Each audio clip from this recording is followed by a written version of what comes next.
İç savaşın sonlarına doğru, kıyıdan gelen gönüllüler burayı gözetleme noktası olarak kullanıyordu. Ancak bu uygulama, mahkumların güvenliğini sağlamaktan çok, Kızılderililere daha fazla saç derisi ödülü vermekten başka bir işe yaramıyordu. İşte bu yüzden sistem zamanla rafa kaldırıldı. Karakol ise tamamen harabeye döndü. Güvenlik görevlileri burada 2 kez bulunmuştu ama bu noktadan alınan güvenilir bilgilerin maliyeti, harcanan emeği tam olarak karşılamıyordu. Bu yüzden karakol hiçbir zaman popüler olmadı. İspanyolca isimlerinin ima ettiği kadar aptal olmayan tontolar ortadan kaybolunca, dış nöbetçi yerleştirme uygulamasına da tamamen son verildi. Tontolar, vadiyi uzak kuzenleri olan Apache Mohawklara bırakmış gibi görünüyordu. Onların orada, küçük ve gezici gruplar halinde dolaşması, dağınık birkaç yerleşimcinin değil, uzaktaki rezervasyonda görev yapan tek bir baskın ajanın tepkisini çekiyordu. En azından, başta durum böyleydi. Camp Almin'in yukarısındaki Bennett ve Sowerby ve aşağı bölgedeki 2 kişi, onları son derece dost ve barışçıl bulmuştu. Ancak kısa süre sonra işler değişti. Batıdaki Verde Vadisi'nde yaşayan McDowell yerleşimcilerinden ve Verde Nehri'nin yukarısında, Camp Sandy'ye doğru giden diğer insanlardan şikayetler yükselmeye başladı. Çok geçmeden Sowerby, mallarının kaçırıldığını iddia etti. Bennett ise toprağını savunan tek çiftçi olarak kala kalmıştı. Bölge ajanı, bu yerlileri karmaşık ve son derece kurnaz ilan etti. Diğer beyazlar da, ki o zamanlar Arizona'daki beyaz adamların teni güneşten kırmızımsı kahverengiye dönmüştü. Bu kötü sözleri yetkilinin ifadelerine eklemekte gecikmediler. Eski bir deyim kulaktan kulağa tekrar yayıldı. Bir köpeğe kötü bir isim ver, gerisini düşünme. Departman komutanı onları ikna etmek için bir keşif çağrısı yaptı. Ardından askerleri bölgeye gönderip gelmelerini sağladı. Ancak Harris gittiğinde kimseyi bulamadı. Karşısında sadece terk edilmiş çiftlikler ve iç karartıcı harabeler vardı. Ve sonra, kan donduran bir çatışma haberi geldi. Bir reisin oğlu ve aynı zamanda bir kabile liderinin kardeşi olan Combs Flaying öldürülmüştü. Bunun hemen ardından, muhtemelen bir misilleme olarak Bennett'in evi ateşe verildi ve Bennett vahşice katledildi. Harris haberi alır almaz bir an bile beklemedi. Önceki akşam aralarında varılan o sessiz anlaşmaya güvenerek hemen yola çıktı. Hızlı hareket etmek elbette iyiydi. Ama böyle durumlarda üstlerinden yönlendirme almak her zaman daha akıllıca bir seçimdi. Karakol komutanları, raporlarında, "Bunu ben emrettim" ya da "talimatlarımla yapıldı" diyebilmeyi her şeyden çok severdi. Oysa Harris, general başka hiçbir haber vermeden, sadece aldığı o ilk uyarıyla karanlığa karışmıştı. Harris'in kendi hareket saatini kendisinin seçmesi, aslında gece ayrıldıklarında aralarında varılan o sessiz anlayışa dayanıyordu. Neredeyse duygusal bir vedaydı bu. Çünkü o meşhur yılan olayı ve ardı ardına içilen içkilerin ardından, yaşlı ve iyi beyefendi oldukça coşkuluydu. Harris eğer sabah borusuyla, yani şafak vaktinde yola çıksaydı, aldığı talimatlarda muhtemelen hiçbir değişiklik olmayacaktı. Fakat gece yarısı aniden çekilip gitmek. Durum tamamen değişmişken ve komutanla tek bir kelime bile etmeden yola koyulmak. Her türlü eleştiriye açık, tehlikeli bir hamleydi. Üstelik, Harris de bunun son derece farkındaydı. Ama Harris'in arkasında durduğu 2 büyük nedeni vardı. Belki bu nedenler akranlarından oluşan bir askeri mahkeme için geçerli sayılmazdı. Ama onun gözünde paha biçilemezdi.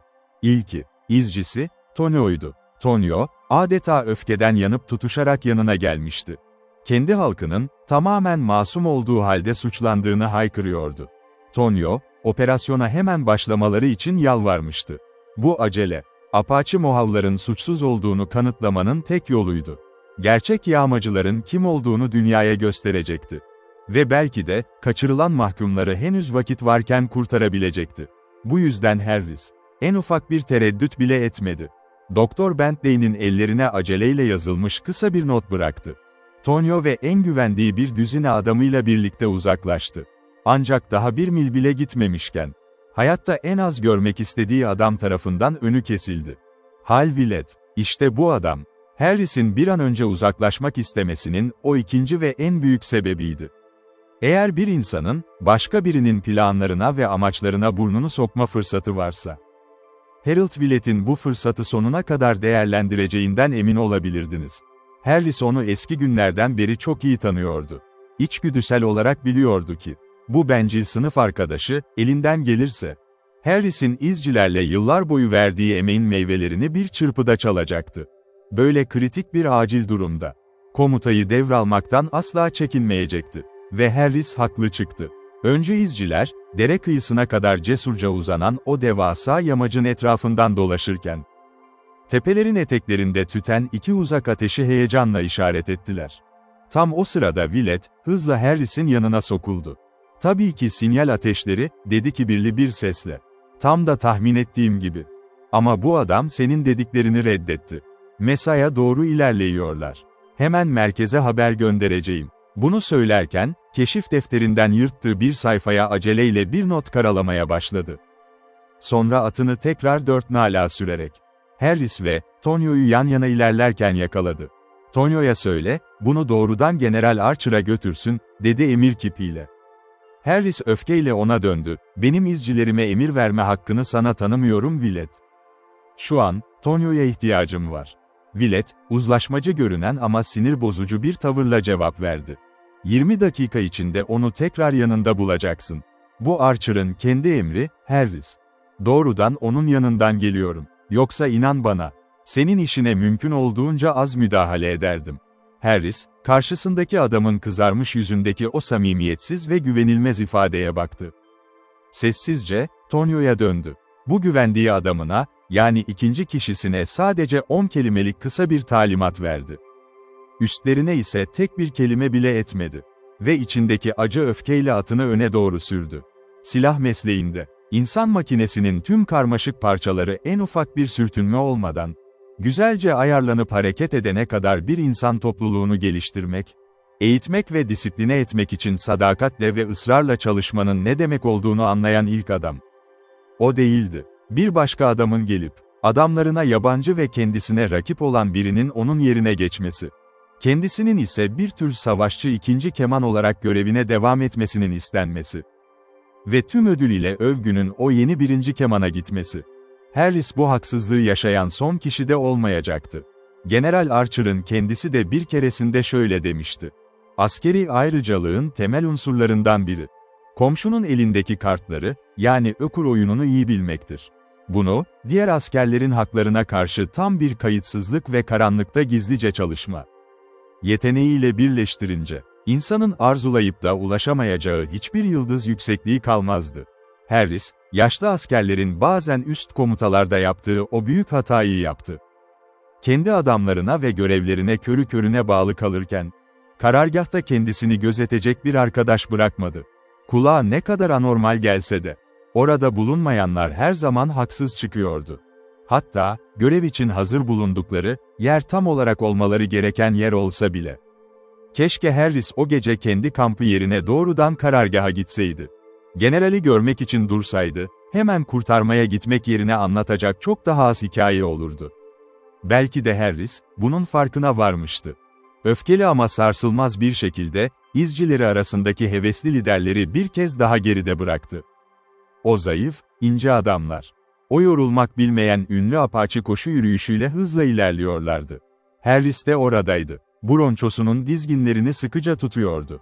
1-2 mil ısındıktan sonra, o monoton bronço tırısı artık can sıkıcı olmaktan çıkmıştı. Uzak cephede, kuzeydoğuda, küçük alevler titriyordu. Willett'in iddia ettiği gibi, bunlar yolu gösteren ışıklar olabilirdi. Ya da Harris'in inanmaya başladığı gibi. Konfederasyonlar tarafından, kendilerini takip edenlerin gözünü kör etmek veya takipçileri ölümcül bir tuzağa çekmek için yakılan hileli ateşlerdi. En önde, şimdi yaklaşık 7 mil uzaklıkta, dağ eteklerinin derinliklerinde, Bennett'in harabeye dönmüş çiftliğinin yeri vardı. Ve oraya doğru, izcilerinin en yüksek hızında, genç lider tüm gücüyle baskı yapıyordu. Gökyüzünde donuk bir parıltı, ya da altındaki kara toprakta küçücük bir kıvılcım bile yoktu ki, keskin gözlü izciler onun yalnız kaderini önceden okuyamasın. Sadece o Dagon'un dehşet dolu sözleri ve bu uzak yangınların onaylayıcı belirtileri. Bu uçup giden kurtarıcıların görevini ne kadar hak ettiğini gösteriyordu. Hikayenin mantıklı bir tarafı vardı. Apache Mohawklar ne kadar barışçıl olurlarsa olsunlar, aralarında kanlı bir çatışma yaşanmıştı. Comes Flying'in öldüğü o çatışma, durumu bir anda kolayca değiştirip onları vahşi bir savaş yoluna sürükleyebilirdi. Eğer durum buysa, ilk ve en yakın beyaz yerleşimcilerin kurban olma ihtimali çok yüksekti. Eğer öyleyse, Bennett, sevgili eşi ve küçük oğulları yataklarında hunharca öldürülmüş olabilir. Ya da daha sert, daha karanlık bir kaderle baş başa bırakılmış olabilirlerdi. Her neyse, Harris ve izcilerinin öncelikli ve en bariz görevi, bu noktaya tüm hızla ulaşmaktı. Mümkünse, çiftlik halkının kaderini net bir şekilde tespit edecek. Sonra da keşiflerinin onları yönlendireceği şekilde hareket edeceklerdi. Tüm bu düşünceler Harris'in aklında dönüp duruyordu. Büyük bir aceleyle ilerledi. Yol, az yıpranmış olsa da son derece belirgindi. Şimdi tepenin dibinden çıkıp, küçük bir dağ deresinin taş yatağının etrafından geçtiklerinde, altlarındaki zemin oldukça sağlam ve kuruydu. Saatte 6 mil hızla, o esmer, yarı çıplak adamlar, vücutlarında hiç bir kıl bile kıpırdamadan, büyük bir hızla ilerliyorlardı. Uzun zamandır böyle çetin işlere alışmış olan o zayıf bronçosu, o garip, kısa bacaklı koşusunda hızla yol alıyordu. Harris ise mükemmel bir eğitim almıştı. Sert, kuru ve son derece güçlüydü. Adamlarının başında kolayca yürüyor. Hatta neredeyse aynı şeyi yürüyerek de yapabilecek kadar rahat görünüyorlardı. Onları yüksek bir hızda tutuyor ama atlarını asla aşırı sürmüyordu. Ama Willett için durum tamamen farklıydı. Onun için bu, sert ve kuru bir keşif görevinden ibaret değildi. Columbia ülkesinde yaşadığı o ıslak ve çamurlu işlere benzemiyordu. Lav yataklarında geçen, deliğini ara, türü tehlikeli işlerden biriydi bu. Kayaların üzerinden çıkan bir şapkanın kesinlikle mermilerle delineceği türden bir yerdi. Sonra, o en gösterişli şehirde, Altın Frisko'da geçirdiği o ziyafet ayı. 2 haftalık zorlu deniz yolculuğu, ek sempozyumlar ve nihayetinde Prescott ve Alm'da aldığı birkaç saatlik sınır misafirperverliği. Hepsi onun fiziksel durumunu altüst etmişti. 40 dakika bile geçmeden, Willett kendini tamamen sarsılmış ve sersemlemiş bir halde buldu. Nefes almak için bir an geride kalıyor. Sonra kaybettiği nefesini yakalamak için tekrar çılgınca öne atılıyordu. Harris'in onu haklı bir öfke ve nefretle geride bıraktığını çok iyi biliyordu. Onun otoritesini sarsmaya tam anlamıyla hakkı olmadığını da biliyordu. Harris'in engellenmeden komuta etme hakkı vardı ve kendisi bu hakkı engellemişti. Ama şimdi, Harris'in kendisini silkelemekten ziyade olay sahnesine bir an önce ulaşmak için bu kadar hızlı ilerlediğine inanarak, tekrar o emektar asker atına mahmuzları sapladı. Gevşek taşların üzerinden geçerek, genç liderin yanına kadar ulaştı. Harris, diye nefes nefese konuştu. Adamlarını böyle koşturamazsın, olmaz. Oraya vardığında hepsi patlayacak ve dünyevi hiçbir işe yaramayacaklar. Onları hiç tanımıyorsun, diye yanıtladı Harris. Sesinde sinir bozucu bir sakinlik vardı ve atını yavaşlatma belirtisi bile göstermiyordu. Ama, bunun beni nasıl etkilediğini çok iyi biliyorum. Ve ben de keşifçilikte hiç acemi değilim. Zaten hep böyle şeyler yapacaksın, diye tavizsiz bir şekilde cevap verdi Harris. Sonra karşısındaki adamı baştan aşağı süzen soğuk, kapsamlı bir bakış fırlattı ve ekledi. Eğitimin bitti Willett. Apache işinde bir adamın dikkat etmesi gereken tek şey budur. İstersen birkaç adamı sana bırakayım, arkadan kolayca gel. Bizden çok uzakta kalmazsın. Ve tam o sırada, adeta kötü bir şans eseri, Tonyo arkadan hızla sökün etti. Büyük, uzun kulaklı ve inatçı eşeğiyle son sürat geliyordu. Tonyo'nun elinde küçük, katlanmış bir kağıt parçası vardı. Bir sınır şefi olarak, süvari görgü kuralları konusunda pek bilgili sayılmazdı. Yazı okumayı da diğer erkekler gibi öğrenmemişti. O anda 2 subay at sırtında, yan yana duruyordu. Willett sağ taraftaydı. Atı kan ter içinde kalmıştı. Kulakları arkaya yatmış, burun delikleri sonuna kadar şişmişti. Harris ise soldaydı. Bronçosu istikrarlı ve sağlam bir şekilde koşuyor, en ufak bir yorgunluk belirtisi göstermiyordu. Notta, Grand Captain, Willett'e, yazıyordu. Anlaşılan general, Tonyo'yu bu notla yola salmıştı. Ama, Tonyo'nun gözünde asıl, Grand Captain, Harris'ten başkası değildi. Ona bazen, Captain Chayikuito, deseler bile. Tonio, Harris'in soluna yanaştı, binişini hızlandırdı ve sessizce mektubu ona uzattı. Bundan sonra, bu mektubun aslında kimin için yazıldığı hiçbir zaman sorgulanmadı. General Archer'ın kendince sebepleri vardı. Willett, önemli bir görevle yetkilendirilmiş departman komutanının yardımcısı ve resmi temsilcisi olarak oradaydı. Willett generalin yanına gitmiş. İzcilerle birlikte gitmeye gönüllü olmuş ve general de ona Tanrı'dan bol şans dilemişti. Üstelik Willett, 1. teğmen olarak rütbece en üstteydi. Kayıp ve yoldan düşenler, birliğindeki terfiler, hafif dragonlardakinden çok daha canlı ve hızlıydı. Ayrıca Willett, karakol komutanına karşı gereken saygıyı göstermişti. Oysa Harris, gitmekte tamamen haklı olsa bile, o ilk ani ve fevri ruh haliyle, tek bir kelime bile etmeden çekip gitmişti. Hassas ve gururlu, birçok kavganın ve kederin deneyimli veteranı olan komutan, Harris'in bu mesafeli duruşunu ve kendi neşeli halini hüzünle düşünmüştü. Harris'in kendisine kasıtlı bir hakarette bulunduğunu hayal etmeyi uygun görmüştü. Tıpkı soylu yaşlı Newcombe gibi. Dünyanın en nazik ve en mütevazı adamı olmasına rağmen, biri ona karşı bir sınır ihlali gösterirse öfkeden deliye dönerdi. Komutan da aniden parlamış ve Harris'in bilerek böyle yaptığını düşünmüştü. Sırf Willett'i yüceltmek ve Harris'i alçakgönüllü göstermek için. Birini görmezden gelip diğerini selamlamıştı. Grand Captain Willett'e, diye yazmıştı. Ama, Tonio, mektubu tanıdığı, hizmet ettiği ve yürekten sevdiği tek, büyük kaptana, vermişti. Harris, kağıdın arkasındaki o resmi yazı karakterini hiç fark etmeden, zarfı yırtıp açmaya başladı. Tam o sırada Willett elini uzattı. "Sanırım bunun benim için olduğunu göreceksin, Harris. Benim yazdıklarıma bir cevap bu." Sözlerinde belirgin, otoriter bir tını vardı. Harris, solgun ay ışığının altında bile kıpkırmızı kesildi. Kağıdı çevirdi, o dengesiz, aceleci harfleri okudu, Teğmen Willett, 500. yüzüncü. Tek bir kelime bile etmeden notu ona teslim etti. Atını ikinci kez öne doğru sürerken, Willett arkada mektubu okumaya başladı. 10 dakika sonra Willett, ön tarafta ilerleyen o solgun yüzlü genç subayı tekrar yakalayıp geçti. Harris'in ağzı, yüzünde sert bir yara gibi duruyordu. Yıpranmış keçe şapkası, derin çizgilerle dolu alnının üzerine kadar çekilmişti. Sert gözlerle başını çevirdi. Ama sınıf arkadaşının emir çağrısına cevap verirken omuzlarını bile kıpırdatmadı. "Şimdi kendine gel ve bunu iyi dinle, Harris. Eğer bunu kabul etmek zorundaysan." Emir aynen böyle. Tırnak işareti. Harris yavaşça atının dizginlerini çekti. Sessizce dinlemeye koyuldu. "Teğmen Willett," diye okumaya başladı kıdemli subay. Gözlerinden aşağı terler akıyordu. "Mesajınız alındı. Bahsettiğiniz o yangınlar, daha fazla düşman tarafın işaretidir." Tonio ısrar ediyor. "Onlar Mohaveler değil. Eğer onlar değilse, kesinlikle Tontos olmalı. Bu yüzden son derece dikkatli hareket edin. Stannard henüz yeni eğerleniyor. Onu beklemek senin takdirine kalmış." Archer, komuta noktası. Sonra Willett ona doğru döndü. Atının üzerinde yeniden bükülmeye başlamıştı ama durdu ve kağıdı uzattı. "İstersen kendin de okuyabilirsin." Harris'in eldivenli eli, bir protesto işaretiyle havaya kalktı. Dudaklarını sertçe ısırdı ama hiçbir şey söylemedi. İzciler artık çok uzaktaydı. Karanlıkta sadece küçük beyaz benekler gibi görünüyorlardı.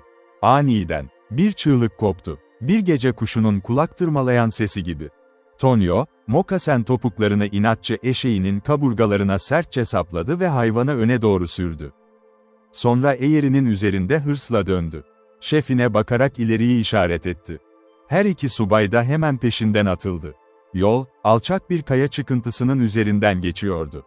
İzciler tam o noktada durmuş, tepede çömelmişlerdi.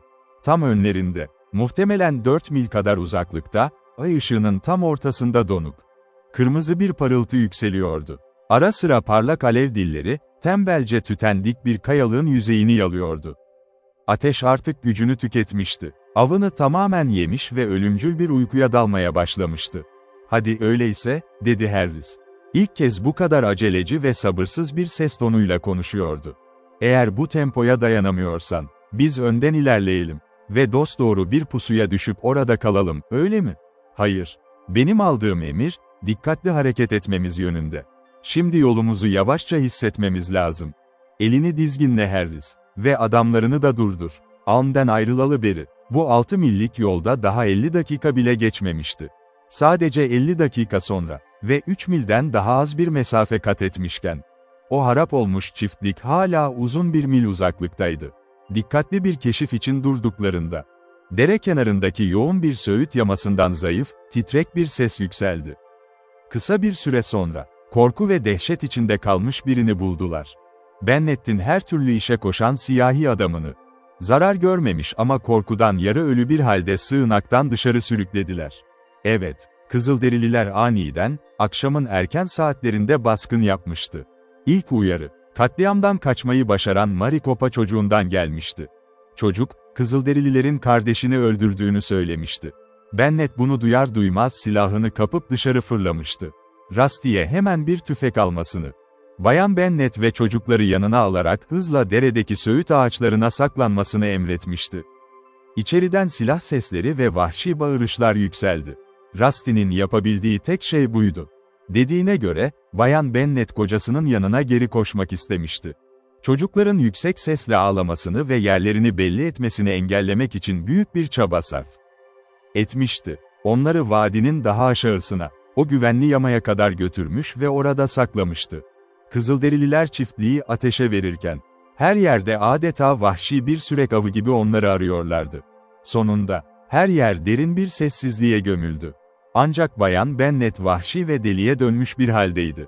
Kocasını bulmak için çırpınıyor, ölü ya da canlı onu görmek istiyordu. Rusty onu zapt etmekte zorlanıyordu.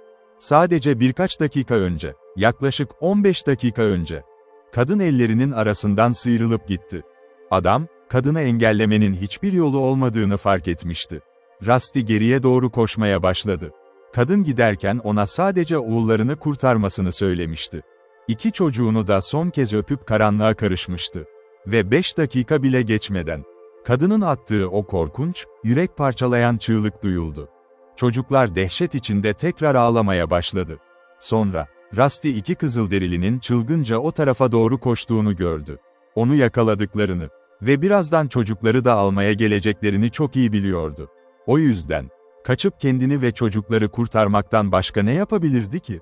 Onları bıraktığın yere hemen geri git, diye emretti Harris. Willett'in konuşmasına ya da araya girmesine hiç fırsat vermemişti. 10 dakika sonra, onları daha uzak ve güvenli bir sığınağa götürdü. Sık, küçük söğüt dallarıyla kaplı. Tamamen boş ve terk edilmiş bir yerdi burası. Şimdi çiftliğe geliyoruz, dedi Harris sert bir sesle. Ama tam o anda Willett yine araya girdi. Dikkatli ol, izcilerin önce dışarı çıksın ve yolu hissetsin, diye emretti. Ama Harris bu emri duymadı bile. Çoktan atından aşağı atlamış ve aramaya bizzat liderlik etmeye başlamıştı. Hiç durmaksızın tekrar eğerine bindi. Kayalık dere yatağında tıpkı bir geyik gibi hızla koştu. Tekrar ana yola çıktı. İzciler de hemen onun peşinden gidiyordu. Ve 10 dakika sonra, onu, cesur ve sağlam Jack Bennett'in cansız bedeni üzerine eğilmiş bir halde buldular. Adamın bedeni, kaynak evinin hemen kenarında, kendi kanıyla kaynayan bir havuzun içindeydi. Ve çaresiz, tamamen çaresiz kalmış o eşten ve anneden geriye hiçbir iz yoktu. "Tanrı aşkına, Hal Willett," diye bağırdı Harris. Tüm onurunu, tüm askeri temkinliliğini ve kararlılığını bir anda rüzgara savurarak ayağa fırladı. "Lütfen şimdi bana o, temkinli ilerleyin, emrini tekrar sor. Sor ki bir anlamı olsun. Tonio ve ben, o zavallı kadının ve çocuklarının peşine düşüyoruz. Eğer sen ve o lanet emirlerin olmasaydı, biz onları daha burada, canlı kurtarmış olurduk." Şafak, Mesa Dağı'nın sivri yamaçlarının üzerinde, hastalıklı bir solgunlukla doğuyordu. Yükselen ışık, kayalıklar, devasa taşlar ve kanyonlar labirentini yavaş yavaş sarıyordu. Mogollon'u kaplayan solgun çam, ardıç ve çalılık meşe kenarlarından dışarı çıkan engebeli vadinin en yukarısında. Bulutsuz gökyüzünde yalnız bir tepe, adeta bir nöbetçi gibi duruyordu. Yüksek kaya tacı, gün tanrısının habercilerinin hala uzaktan gelişini hafifçe işaret etmekteydi. Ancak burada, havzanın kasvetli derinliklerinde ve mırıldanan derenin kıyılarında, her şey hala sessizlik ve umutsuzluk içindeydi. Bennett'in sıcak evinin tütleyen harabeleri, yanmış kirişlerden ve çatı ahşaplarından boş havada süzülen duman çelenkleri. Her yer donuk, Kırmızı kömür yığınlarıyla doluydu. Kilolu sınır adamının parçalanmış bedeni, bir asker battaniyesine toplanmıştı. Karısı ve küçük çocukları için umutla inşa ettiği, cesurca savunduğu o evin, şimdi zavallı harabesinin yanında öylece yatıyordu. Yarım düzine Kızılderili keşifçi, sessiz ve üzgün bir halde, ana kanaldan sulanan küçük bahçede hareketsizce oturuyordu. Burada, ağırbaşlı haşhaşların birçoğu hala saplarında başlarını sallıyor. Diğerleri ise ezilmiş ve çiğnenmiş halde yerde yatıyordu. Biraz daha aşağıda, nizami üniformalı küçük bir süvari birliği attan inmişti. Yaklaşık 50 susuz atı suluyorlardı. Ellerini binici pantolonunun cebine derinlemesine saplamış iri komutan. Geniş şapkasını kaşlarına kadar indirmişti. Botlu ayağıyla bir kaktüs yığınına vahşice tekme atıyor. Genç yardımcının sözlerini sabırsızca dinliyordu. O genç yardımcı, gece yaklaşık 6 saat önce generalin odasının tahtalarına bastığında olduğu kadar rahat görünmüyordu. "O zaman seni doğru mu anlıyorum?" dedi Stannard. Belli bir sertlikle konuşuyordu. "Bay Harris'in sadece 2 ya da 3 izciyle kendi başına avlanmaya çıktığını mı söylüyorsun? Üstelik, Tonio bile onunla değilken, gitme hakkını talep etti. Ben de ona yarım düzine, gerekirse daha fazla izci almasını söyledim. Diğer yarısını bana bırakmasını istedim. Sadece, Tonio konusunda çizgiyi çektim. Çünkü ona burada ihtiyacım vardı. Aralarında benim ne demek istediğimi anlayacak ve tercüme edecek kadar İngilizce bilen tek Kızılderili o. Harris'i ya da Tonio'yu ayrı ayrı bırakabilirdim. Ama ikisini birlikte asla bırakamazdım. Bu beni tamamen güçsüz kılardı." "Ah evet," buna itiraz etti. Tonio'nun her zaman onun sağ kolu olduğunu, her zaman onunla ve onun için çalıştığını söyledi. Ama, Tonio, Harris değil. O, izcilerin şefi. Onların yüzüne baktığı ve itaat ettiği adam. Şimdi o ve takipçilerinin çoğu senin emirlerini yerine etmek için burada bekliyor. Eğer Harris'in istediği gibi olmasına izin verilseydi, muhtemelen burada yapayalnız kalacaktım. Stannard öfkeyle burnunu çekti. "Hangi yöne gitti?" diye açıkça sordu. "Emin değilim. Hava yeterince aydınlandığında takip edecektik. Kesin olan bir şey var, sinyallerin geldiği yönden başlamadılar. Ancak daha sonra o yöne sapmış olabilirler." Tonio bir şey bildiğini iddia eden tek kişi. Tonio, katilin bir Apache Tonto olduğunu, Apache Mojave olmadığını söylüyor. Ve bunu söylerken yüzünü astı. "Ona bir bak." Stannard, diğerlerinden uzakta duran, üzgün bir şekilde şafağa doğru sabit bakan zayıf Apache'ye bir bakış attı. Şimdi ışık daha güçlüydü. Kırmızı, doğu gökyüzünü kaplamıştı. Uzaktaki tepe, yükselen ama henüz görünmeyen güneşin parıltısıyla ışıldıyordu. Stannard, Bay Harris'in nerede olduğuyla, Bay Willett'in endişelerinden çok daha fazla ilgileniyor gibiydi. Yine sorularına döndü. "Peki, Harris amacı hakkında hiçbir ipucu verdi mi? Esirleri ve onları kaçıranları bulana kadar izi takip etmeyi mi niyetledi? Yoksa nereye varacaklarını bulana kadar mı? Harekete geçmemiz ve vakit kaybetmememiz lazım." O anda öne çıkan kahverengi gözlü, koyu yüzlü askere seslendi. "Çavuş. Adamlara söyle, kahvelerini acele bitirsinler." Tek cevap bir selam oldu. Çavuş döndü ve çocuk trompetçiye işaret etti. Hem kendisinin hem de kaptanın atını tuttu. Bir an sonra, Stannard eğerdeydi. "Harris bir şey söylemedi," dedi Beriki, temkinli bir cevapla. "Sanırım generale danışmadan görevden ayrıldı. Generalin emirlerine uygun olarak, ona ulaştıktan sonra belirli bir yetkiye sahip olmamı çok yanlış anladı. Şimdi tüm sorumluluğu almak için buradasınız. Ben de tüm işi size devrediyorum. İzcilerden geriye kalanlar var, çiftlikten geriye kalanlar var." Ve battaniyeyle örtülü Ocelot acı bir bakış atarak ekledi ve orada. "Bennetlerden geriye kalanlar var. Ben de az önce direğe koşarak geri döneceğim." "Ah, o zaman bizimle devam etmiyorsun," dedi Stannard. İçinde bir rahatlama hissetmişti, nedenini pek bilmese de. "Hayır efendim, buraya sadece araştırma yapmak ve rapor vermek için geldim. Tabii ki bir şeyleri kurtarmayı umuyorduk." Stannard, kendini esirgemediğin ve işi berbat etmediğin için ne büyük yazık, diye düşündü, etrafındaki bu ıssız manzaraya bakarken. Adamlar teneke kupalarını ve doldurulan mataralarını eğir halkalarına takıyordu. Kaptan, mavi gri gözlerinde nazik bir ışıkla, Tonio'ya doğru yürüdü. Sağ eldivenini hızla çıkardı ve elini uzattı. Apache Mojave yok, dedi sert bir şekilde. Apache Tonto, şimdi yakala, Teniente Harris. Çölün ve uzun zamanların bu yarım yamalak kızılderili dili. Zavallı bir dildi belki, ama amacını yerine getiriyordu. Tonyo uzatılan eli kavradı. Siyah gözlerinde minnettar bir parıltı belirdi. Diğer eliyle kaptanın silah mekanizmasını işaret etti. Onu, kıskançlıkla koruduğu bazı izlerden uzak tutmak istiyordu. Sonra hevesle işaret etti. Burada, orada. Tozun içinde hala bozulmamış ayak izleri olan yarım düzine yeri gösterdi. Apache Tonto, uzun, ince parmağı, yerdeki bir izden diğerine hızlı hareket ediyordu.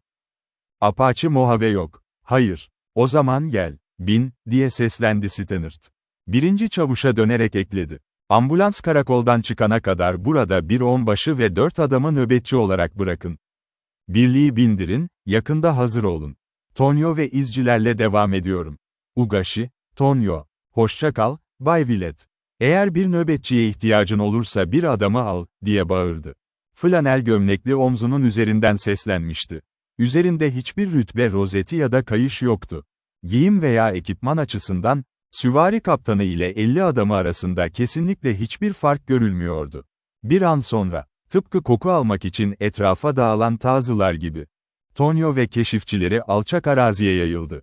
Kuzeydoğudaki engebeli yüksekliklerin bir çukuruna doğru, hızla koşmaya başladılar.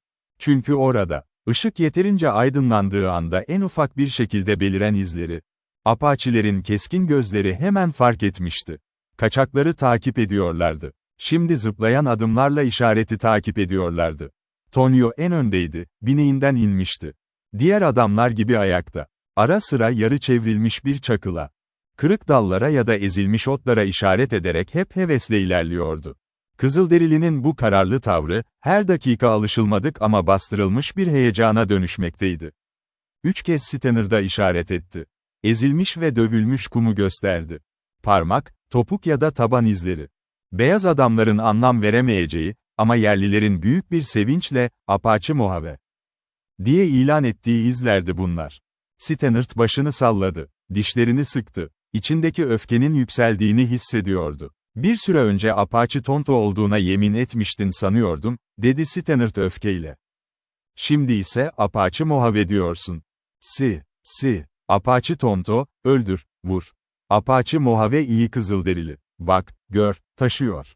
Dedi ve ellerini, kollarını hevesle oynatarak anlatmaya çalıştı.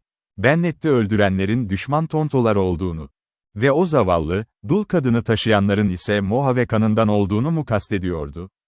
Eğer öyleyse, Tonyo neden gerçekten seviniyor gibi görünüyordu? Halkının bu rezalette herhangi bir payı olduğunu daha önce şiddetle inkar etmemiş miydi? Şimdi onların kadını götürmekte aktif olduklarını, muhtemelen esaret ve çok korkunç bir kadere doğru sürüklediklerini mi iddia ediyordu? Stannard, peşinden gelen adamları hala gevşek bir çatışma düzeninde takip ederken, vadiye ulaşana kadar onu karmaşık duygularla inceledi. Harris, Tonyo'nun Apache Mojave'lere dair gözlemleri konusunda aceleci davrandığı korkusunu kesinlikle hissettirmişti. Şimdi ise o şüpheli keşifçi, bir kan tazısının kararlılığıyla, tüm gücüyle iz sürüyordu. Gündüz ışığı iyice belirmişti. Büyük Mesa'nın tepesinden güneş bakarken, sabah giderek ısınıyordu. Deneyimsiz yeni askerler, kıdemli yoldaşlarının uyarılarına rağmen şimdiden heyecanla mataralarına sarılıyordu. Buna rağmen, ilerleme durmaksızın devam etti. Şimdi engebeli, taşlık bir vadiye tırmanıyorlardı. Bazı yerlerde çıplak kayalıklar üzerlerine sarkıyordu. Şu anda, çıkıntılı bir tepeden Stannard, arkalarında kalan o vahşi manzaraya geri bakabildi. Batıda, kuzey ve güney yönünde uzanan Maazatzal'ın uzun, çam kaplı siperi görünüyordu. Üst ucuna doğru Ölü Adam Kanyonu'nun derin, yırtık yarığı uzanıyordu. Geniş vadinin ortasında güneye doğru kıvrılan dere, sığ kısımlarda parlak bir gümüş gibi parlıyor, kayalık yatakların üzerinde ışıldıyordu. Güneybatıda, karakolun donuk, kahverengi renkli çatıları ve duvarları vardı. Güçlü bir dürbünle bile, üzerinde durduğu alçak düzlüğün kahverengi ve çıplak yüzeyinde zar zor seçilebiliyordu. Sadece bayrak direğinin beyaz mızrağı ve bacaların etrafındaki teneke parıltısı konumunu ele veriyordu. Kuzeyden güneydoğuya doğru Black Mesa'nın adeta bir kale duvarını andıran zirvesi uzanırken, Sierra Ancha, havzayı güney tarafından sıkıca çevreliyordu. Dağ eteklerinin derinliklerinde, küçük dereler bahar taşkınlarında köpürüp savrulurken, şimdi zayıf birer iplik gibi aşağı Tonton'un ve Verde'nin doğu kolunun hafif sularına katılıyordu. Mesa boyunca bir iki noktada, sinyal dumanları hala o durgun havaya üflenmekteydi. Altlarında, muhtemelen 6 mil uzakta, ama neredeyse uzun bir tüfek atışı mesafesinde, terk edilmiş ahırın kare silüeti duruyordu. Çiftliğin kararmış harabesi, özenle sulanmış, sürülmüş, bakılmış o bitişik topraklar. Bennett'in tüm zorlu ve umut dolu emeği tamamen boşa gitmişti. Bu manzara, vahşi bir nefretin ve ihanetin tartışmasız hikayesini anlatıyordu. Acınası bir sondu bu. Yıllarca süren çabanın, kendini feda etmenin ve sarsılmaz emeğin berbat bir ödülüydü. Dağ ve çölün çocukları arasında uzun süre dostluk içinde yaşamış. Onlara sık sık yiyecek ve giysilerini vermişti. Sadece bu çorak toprakta küçük bir kulübe kurma hakkını istemişti. Kimseye borçlu kalmayacağı, sevdiklerine bir ev, rahatlık ve gelecek sunacağı bir yer. Ve kapısında sığınak arayan her yolcuya, her zaman açacağı sıcak bir kucağı vardı. Bu, süvari ateşleri başında yıpranmış birçok öncü ve yerleşimcinin bildiği, eski ve sert askerlerin, neden beyaz adamlar bu kadar az şey kazanmak için bu kadar büyük riskler alır, diye merak ettiği o eski, çok eski hikayeydi. Yine de, bu zorluklar, yalnızlık ve tehlikelerle batı kazanılmıştı. Ve şimdi ona sahip olanlar, bu toprakları onlara verenleri pek de düşünmüyordu. Stannard derin bir iç çekti. Sinyal dürbününü kapattı ve tekrar görevine döndü. Şu anda teğmenleri yanında yoktu. Sadık çavuşuna açıkça sordu, sorun ne? Her yer tamamen kaya ve önümüzde yarım düzine vadi var efendim. İzciler üçünü birden deniyor. Buradan hangi yöne gittiklerini ben de bilmiyorum. Bir katır nalı bile iz bırakmıyor burada. Birlik, liderlerinin örneğini takip ederek, hiçbir ses ya da sinyal çıkarmadan atından indi. Vadi boyunca uzun bir sıra halinde durdular. Tonio ve diğer izci, önlerindeki bu taş labirentin içinde bir yerde gözden kaybolmuştu. Şafak doğmadan önce, o karanlık grup, esirlerini bu tarafa doğru yönlendirmiş ya da sürüklemiş olmalıydı. Bennett'in 2 katırı da bu iş için gasp edilmişti.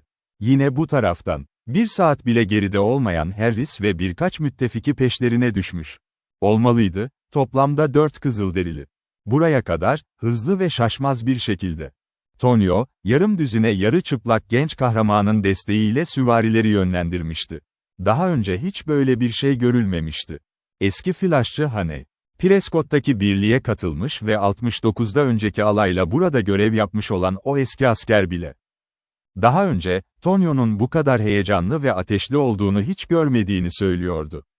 Şüphesiz, Tonio'nun kalbi bugün bu takibin içindeydi.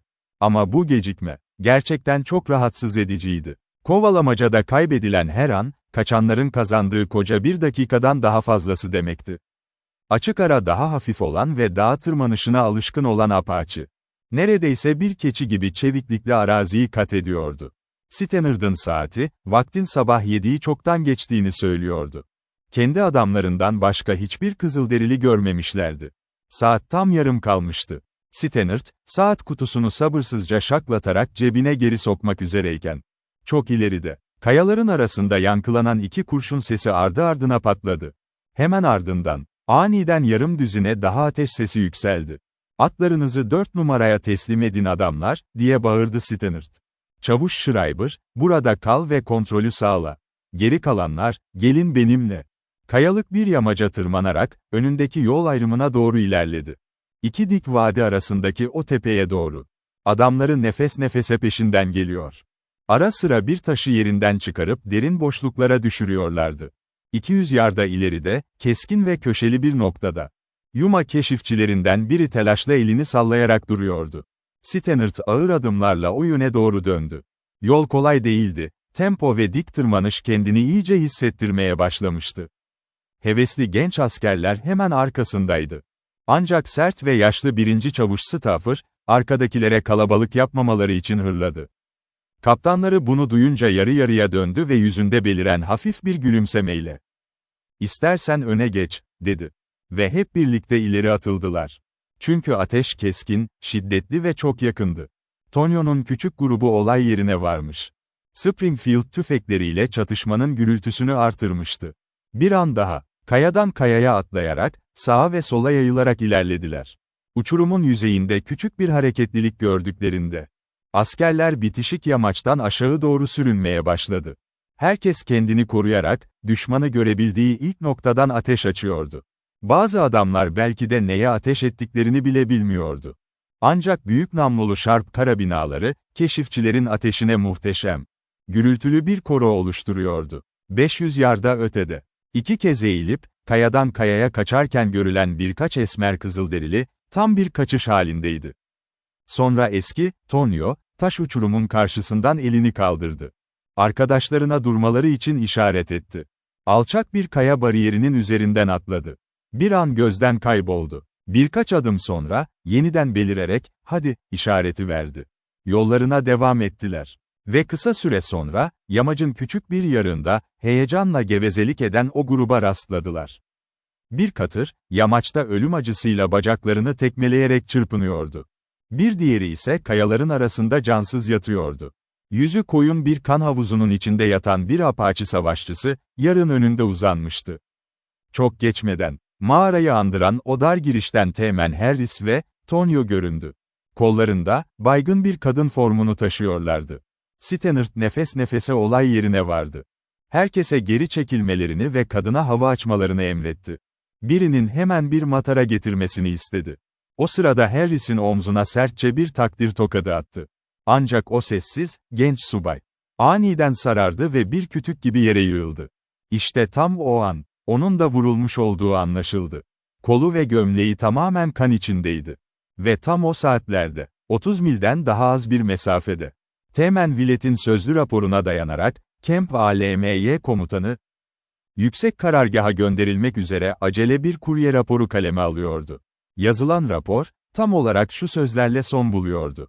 Bu noktada departman komutanının yardımcısı Teğmen Willett'in varlığı büyük bir değer ve önem taşımaktaydı. Kendisinin burada kalma kararının onay alacağına inanıyorum. Öte yandan, keşif komutanı Teğmen Harris'in, alarmın hemen ardından ve benimle hiçbir şekilde görüşmeden görev yerinden ayrılmasını üzüntüyle karşıladığımı belirtmek isterim. Yola çıktıktan sadece birkaç mil sonra Teğmen Willett tarafından geçilmiş ve talimatlarımı öğrendiğinde, onlara boyun eğmeyi neredeyse açıkça reddetmiştir.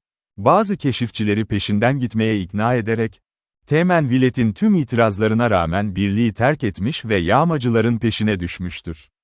Peşine düştüğü adamların sayısı, kendi gücünden büyük ölçüde fazladır. Bu şartlar altında esirleri kurtarması imkansız olduğu gibi, büyük bir ihtimalle bu aceleciliğinin bedelini hayatıyla ödemiştir. Gri tilki, yeni yükseltilmişti. Ve ordudaki tüm albayları geride bırakmıştı.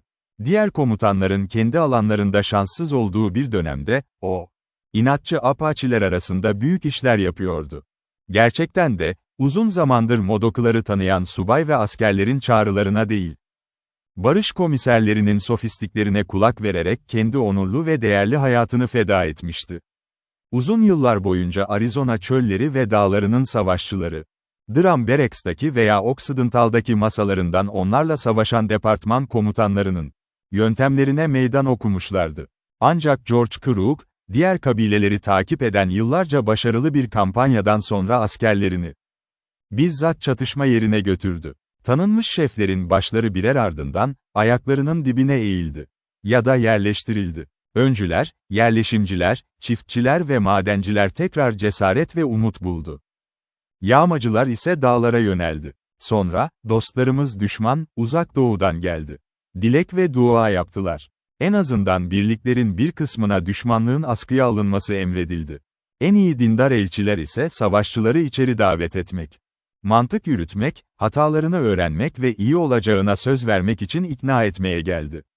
Akıllı Apache'ler böyle işlemlere itiraz etmedi.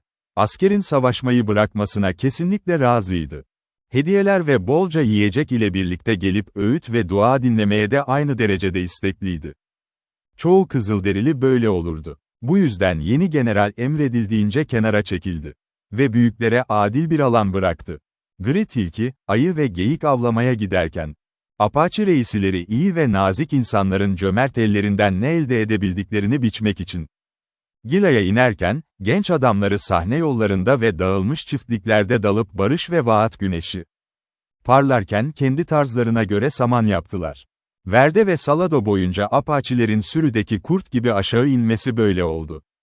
Böylece Harris Güney Sierra'dan geldi ve, Tonyo, tüm işaretlere rağmen, halkının, ajanın ilan ettiği gibi, yağmacı ve korsan olmadığına yemin etti. Apache Mojave mı? Hayır, hayır. Gri tilki, görüşlerini Savaş Bakanlığı'na iletmeye cesaret etmiş. O da karşılık olarak İçişleri Bakanlığı'na kendini ifade etmeye cesaret etmişti. Ama zaman kaybetmeden daha ileri gidelim. Doğu basını ve bu konuya ayıracak vakti olan Doğu halkı. Bir zamanlar Miles Standish ve bizim Puritan atalarımızın bu konuları Puritan olmayan bir şekilde ele aldığı Boston'un bakış açısından ve uzaklığından Kızılderili işlerine bakmaya devam etti.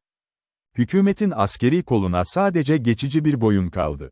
Bu yüzden söylendiği gibi, Gri tilki, ayı, dağ aslanları ve kuzeydeki Grand Canyon'a doğru onu beklediği bildirilen büyük av avına çıktı. Eski okuldan bir adjutant general masa ve departmandan sorumlu kaldı. Ve aniden, barış ve komiserleri güneyde hakimiyetlerini korurken, kuzey vadilerinde karanlık bir savaş patlak vermiş ve kaos yeniden başlamıştı. Archer'ın Prescott'a raporunu taşıyan kuryeler, üst rezervasyondan, Camp Sandy'den ve hatta departman karargahının batı ve güneyinden gelen başkalarını da benzer yük altında buldu. Hepsi ölüm ve yağmacılıktan bahsediyordu. Böylece, Genelkurmay Başkanı ofiste bu haberleri hüzünle sindirirken, kuryeler şehirde eğlendi. Sonuçta cevaplar ve talimatlar gönderilmeye hazır olduğunda, 6 kişiden sadece ikisi onları almaya hazırdı. Ve Archer'ın koşucusu, sınır izcilerinden biri, yarı Meksikalı, yarı Apache. İkisinden biriydi. Şimdi, Genelkurmay Başkanı neredeyse 3 yıl Arizona'da kalmıştı. Gri tilkinin selefleriyle benzer bir görevde hizmet etmişti ve doğal olarak Apache'yi ve durumu yeni komutanından çok daha iyi anladığını düşünüyordu. Bu inancın dua edilmesine izin vermesi, kendisiyle kalan ve kişisel anlamda kalan tek yardımcısı arasında resmi bir sürtüşmeye yol açmıştı. Bright, neredeyse her zaman generalin yolculuklarında arkadaşı olarak, şimdi bile onunla birlikteydi. Dağlarda bir yönde 90 mil uzakta kaybolmuştu. Yeni atanan yardımcısı Willett, başka bir yerde 90 mil uzaklıktaki Camp ALMY komutanıyla birlikteydi. Siyah sakallı Wickham ise Prescott'ta yalnız duruyordu. Willett, Almy'ye gizli talimatlarla gönderildiğinde Wickham'a danışılmamıştı. Wickham onaylamazdı ve Genelkurmay Başkanı bunu biliyordu. Wickham'a Archer'ın gönderisi gösterilmeliydi. Ancak genel yardımcısı bunu memnuniyetle saklardı. Ve şimdi, Am'deki olayların sonucundan dolayı üzgün ve etrafındaki coşkulu duygudan dolayı genel yardımsever tam olarak ne yapacağını bilemiyordu. Wickham sorulsaydı hemen, General Crook'u çağırın, derdi. Ama bu, deneyimli olan kişinin durumu nasıl yöneteceğini bilmediğini itiraf etmek olurdu. Bu yüzden yine Wickham ile görüşmedi. Ancak departman komutanı adına talimat verdi ve talimatların derhal uygulanmasını emretti. Sonra sadece 2 kurye gitmeye hazır olduğu ortaya çıktı. Bunun üzerine, karakoldaki tek süvari birliğinin komutanı, her biri 2 askerle birlikte 3 astsubayı Date Creek, Wickenburg, Sandy ve rezervasyona göndermeler taşımak üzere görevlendirmesi emredildi. Meksika Apache Mercury olan Sanchez'e ise Mazatzal üzerinden Almy'ye aceleyle dönmesi emredildi. Saat daha 10 olmuştu. Yardımcı generalin rahatsız edici olmasına rağmen, Sanchez siyah yelesini salladı ve, "Hasta la noche," gibi bir şey söyledi. Gece başlayacaktı. Nedenini sorduğunda, tercüman Apache Tontos'tan korktuğunu söyledi. Adjutant General tarafından Verde'nin batısında hiçbir Tonton'un olamayacağına dair temin edilince, subayın yanlış bilgilendirmesine dair inancını konuya ilişkin bildiği tek işaretle gösterdi. Tercüman gerektirmeyen, çatallı dil işaretiyle. Ve kısa bir şekilde şöyle deniyordu, "Yalan söylüyorsun." Sanchez ne hakaret ne de küstahlık demek istemedi. Ancak genel yardımcısı bunu ikisi de olarak değerlendirdi. Başka bir çavuş ve 2 adamın hemen Almy'ye gitmesini emretti. Tercümanı Sanchez'i nöbetçi karakoluna götürüp onu disiplin için günün subayına teslim etmesini istedi. Çavuş 40 dakika sonra, iki adamı arkasında, yola çıktı. Sanchez'in ise anlık bir anda istasyondan ayrıldığı ve tercüman ile yarık bir sendek ile birlikte. Sadece 35 dakika geride olduğu anlaşıldı. Bir adamın, Hint ırkından silahlı bir melezi hapse atmaya çalışması hatadır. Sanchez önde yürüyerek ilerledi ve Tontos'tan korkmasına rağmen Maazatzal'a kadar sürdü. Sonradan öğrenildiği gibi, doğruluk yollarını ve Almy'ye giden yolu terk etti. 20 genç Asis'in grubuna katılarak, Dead Man's Canon'un sığınan budırlarının arkasından o çavuş ve birliğin gelişini rahatça izledi. Ve böylece, Archer'ın 3 uzun gün ve gece beklediği emirlerin ona asla ulaşmaması kaderliydi. Bu durum kafasını karıştırıyordu. Saat 10'da günün subayı gelip doğudaki yeni sinyal ateşlerine batıdakiler, Maazatzal'daki diğerleri tarafından yanıt verildiğini söyledi. General onları iyi bir şekilde incelemek için, Bench'in kuzey kenarına çıktı. Stannard, Turner ya da, Kaptan Çayikuito, yani Küçük Harris, anlamlarını tahmin etmesine yardım etmesini çok isterdi. Ama Stannard, sağlam askeriyle birlikte, Mogollon'un yerleşimlerini keşfediyordu. Bennett'in çiftliğini mahveden, sahibini öldüren ve Alm'de yarı çılgın, kalbi kırık bir kadının gece gündüz ağladığı iki çaresiz küçük yerleşimciyi vahşi doğaya götürmeyi umuyordu. Turner, başka bir rota ve kılyuvu takip ederek Tonto Craig'in güneyindeki Sierra Ancha'yı keşfediyordu. Teğmen Harris ise ateş ve acı içinde. Bentley'nin durmaksızın bakımının ve tüm garnizonun derin özeninin hedefi olan posta cerrahının odasında, havalı bir odada kalıyordu. Stannard'ın adamlarının kollarında taşınan zavallı genç bayan Bennett, çılgınca harabeye geri götürülmüş, oradan ambulansla karakola götürülmüştü. Şimdi orada, neredeyse aklı yokmuş halde. Hastane görevlisinin eşi tarafından bakılır ve sık sık 3 nazik kadın tarafından ziyaret edilirdi. Onların kalpleri onun yasını görünce burkulmuştu. Bayan Stannard bazen onu yatıştırmak ve teselli etmek için saatlerce uğraşırdı. Bayan Archer pek de az çalışkan değildi, ama artık kendi endişeleri olmaya başlamıştı.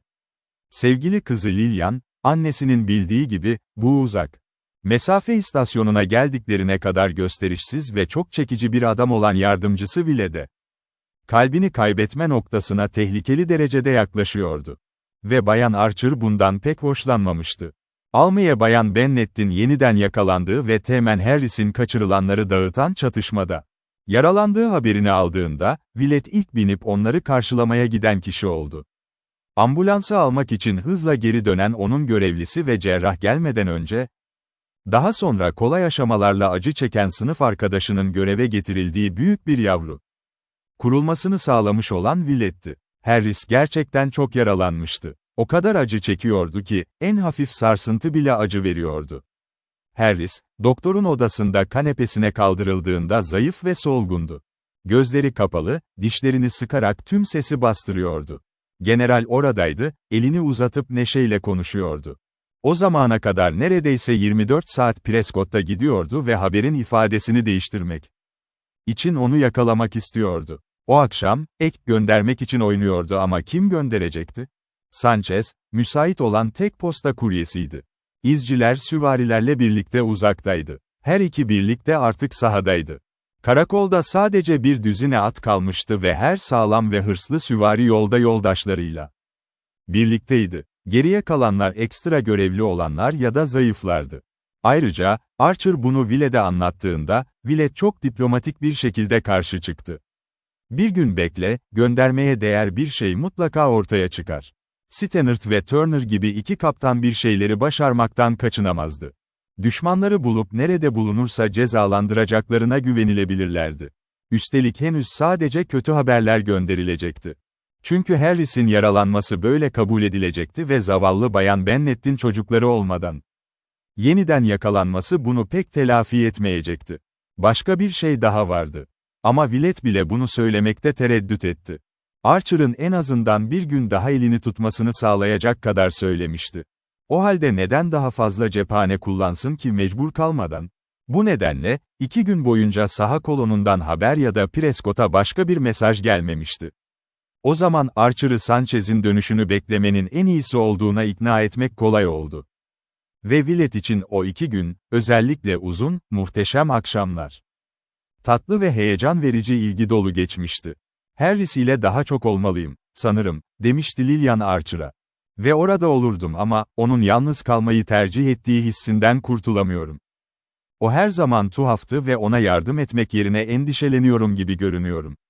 Bugün sınıf arkadaşıydınız, dedi ve ben düşündüm ki. Sınıf arkadaşlarıyız, evet, diye yanıtladı, ama birlikte pek bir şey olmazdı. Sınıf arkadaşları bile, biliyorsun, her zaman samimi değildir. Yine de şimdi, burada, diye tekrar başladı. Eli gitarının tellerinde donukça kaydı, ince parmakları duyulmaz akorlar deniyordu. Omzunun üzerinden M.R.S., Archer ve M.R.S., Stannard'ın hızla sıcak arkadaş olmaya başladığı yere baktı. Açık kapının yanında sohbet ediyorlardı. Sonra yakışıklı başı eğildi ve onunla birlikte derin, melodik bir ses yükseldi. Burada ve şimdi her ana daha fazla ihtiyacım olabileceğini düşünemez misin? Her saat yürüyüş emirlerimi getirebilir. Biraz geri çekildi. Bu, yaralılarla birlikte dönüşünden sonraki akşamdı. Saha emirlerini her zaman memnuniyetle karşılarsın, diye cesaret etti. Hep öyle oldu, şimdiye kadar. Bayan Archer'ın sesi bu noktada biraz yükselmişti. Lillian, sevgilim, sen ve Bay Willett sandalyelerinizi bu tarafa çekmeniz akıllıca olur. Tonio'nun keşfinden beri o köşeyi hiç sevmedim. Tonio nerede, Bay Willett? Keşke bilseydim, Bayan Archer, dedi Willett. Kalkıp Miss Archer'ın ayağa kalkmasına yardım etmek için elini uzattı. Buna ihtiyacı yoktu. Ama yine de bunu yaptı. Ben ayrıldığımda Stannard ile birlikteydi. Bayan Bennett'i kurtarırken yanında vardı. Harris'in vurulduğunu görünce tam bir üzgün olduğu söylenir, sonra ortadan kaybolurdu. Stannard'ın son göndermesinde geri dönmediği yazıyordu. Yine güzel, ay ışığı altında bir akşamdı ve direk çok sessizdi. Archer'ın 2 piyade bölüğünün askerleri, kütük kışlalarının etrafında toplanmış ya da ikili üçlü olarak tüccar dükkanına yürüyordu. General geçit töreninde ciddi bir şekilde yürüyordu ve posta yardımcısı ile mırıldanarak sohbet etti. Cerrah Bentley, Harris'i huzursuz, ateşli bir uykuya bıraktığı için görevlileriyle meşguldü. Bennett, S'teki felaket gecesinden beri nöbetçiler tepelerde sinyal ateşi işareti bildirmemişti. Ama bu gece, zirvenin zirvesindeki son altın filament ölmeden önce, 4 numara doğuda uzakta küçük bir yangın görüntüsünü yakalamış ve hemen haber vermişti. Sadece yarım saat gözlemlendi. Sonra güneydoğuya doğru, Sierra'nın siyah fonunda bir anlığına yanıp duran bir parıltı yandı. Sonra ikisi de başladıkları gibi aniden dışarı çıktı. General şu anda yemek yiyordu ve yangınların bu kadar çabuk sönmeyeceğine inanan günün subayı hemen bunları bildirmemişti. Archer'ın kapısındaydı. Gazi Willett'i azarlarla bağırıyordu, yine akşam yemeğinde misafiri olan Willett'i. Ama endişeli gözlerle hemen raporu dinlemeye başladı. Ne zaman olursa olsun, dedi, bundan sonra sinyaller görüldüğünde. Nöbetçi hemen bana haber versin. Ve subay, komutanın biraz sinirli hale geldiğine dair bu kanıt üzerine düşünerek çekildi. Ertesi gün nöbetçi bindikten kısa bir süre sonra, Sandy'den 2 koşucu yorgun ve aç olarak içeri girmişti.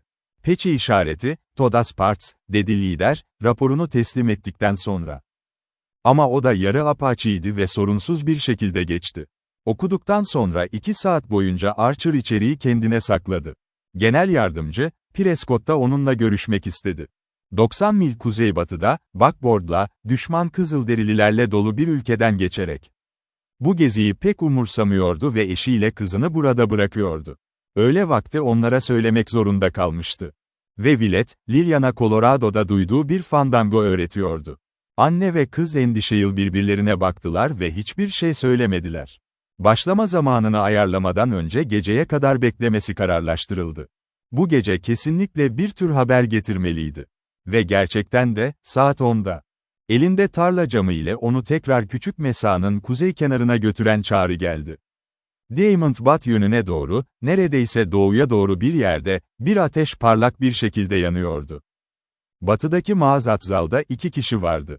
Ve onlar ayakta durup onları incelerken, Archer bir subayının şaşkınlıkla çıkardığı bir sesle gözlüğünü düşürdü.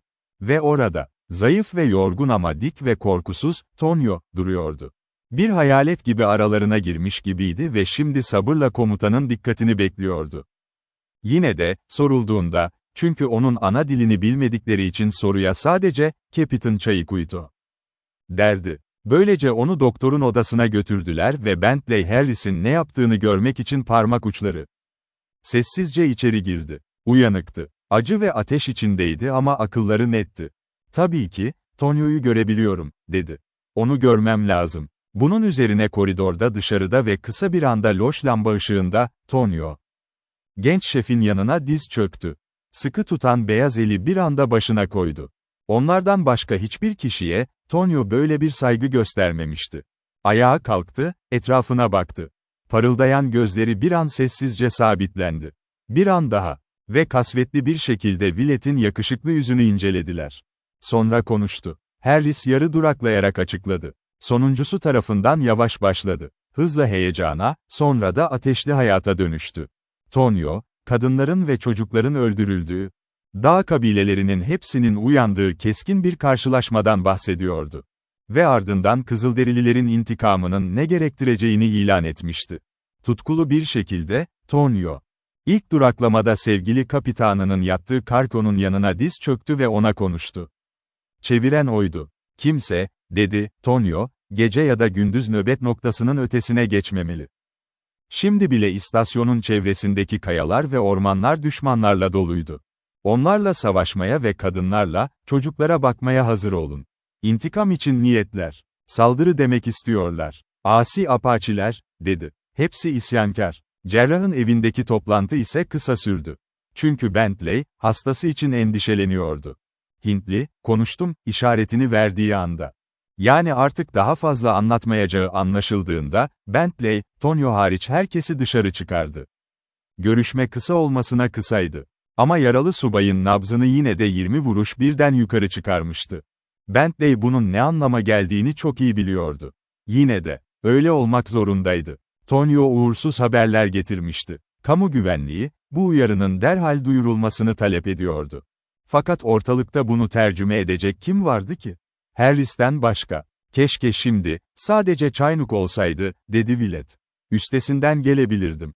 Ama birkaç işaret dışında, Apache benim için çok uzak."